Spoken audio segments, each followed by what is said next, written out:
ದೇವರಿಗೆ ಸ್ತೋತ್ರ. Jesus heels ministry ಸಭೆಯ ಈ ದಿನದ ವಾಗ್ದಾನ ವಾಕ್ಯ ಕೀರ್ತನೆಗಳು 103ನೇ ಅಧ್ಯಾಯ 11ನೇ ವಾಕ್ಯ. ಭೂಮಿಯ ಮೇಲೆ ಆಕಾಶವು ಎಷ್ಟು ಉನ್ನತವೋ ದೇವರಲ್ಲಿ ಭಯಭಕ್ತಿಯುಳ್ಳವರ ಮೇಲೆ ಅವರ ಕೃಪೆಯೂ ಸಹ ಅಷ್ಟು ಅಪಾರವಾಗಿದೆ.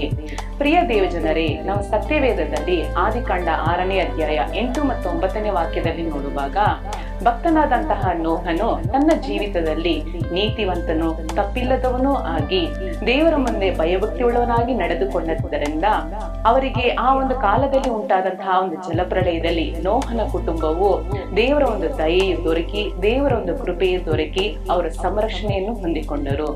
ನಾವು ಸಹ ನಮ್ಮ ಜೀವಿತದಲ್ಲಿ ದೈವ ಸೇವಕರ ಮುಂದೆಯೋ ನಮ್ಮ ಹಿರಿಯವರ ಮುಂದೆಯೋ ತಂದೆ ತಾಯಿಯವರಿಗೂ ನಾವು ತಪ್ಪಿಲ್ಲದವರಾಗಿ ನೀತಿವಂತರಾಗಿ ಭಯಭಕ್ತಿಯುಳ್ಳವರಾಗಿ ನಡೆಯುವುದಾದರೆ ನಿಶ್ಚಯವಾಗಿ ನಮ್ಮ ಜೀವನದಲ್ಲಿ ಉಂಟಾಗುವಂತಹ ಎಲ್ಲ ಶ್ರಮೆಗಳಲ್ಲಿಯೂ ಶೋಧನೆಗಳಲ್ಲಿಯೂ ಬಾಧೆಗಳಲ್ಲಿಯೂ ನಾವು ನಶಿಸಿ ನಾಶವಾಗಿ ಹೋಗದಂತೆ ನಾವು ರಕ್ಷಿಸಲ್ಪಡಲು ಅವರ ದಯೆಯು ನಮಗೆ ದೊರಕುತ್ತದೆ.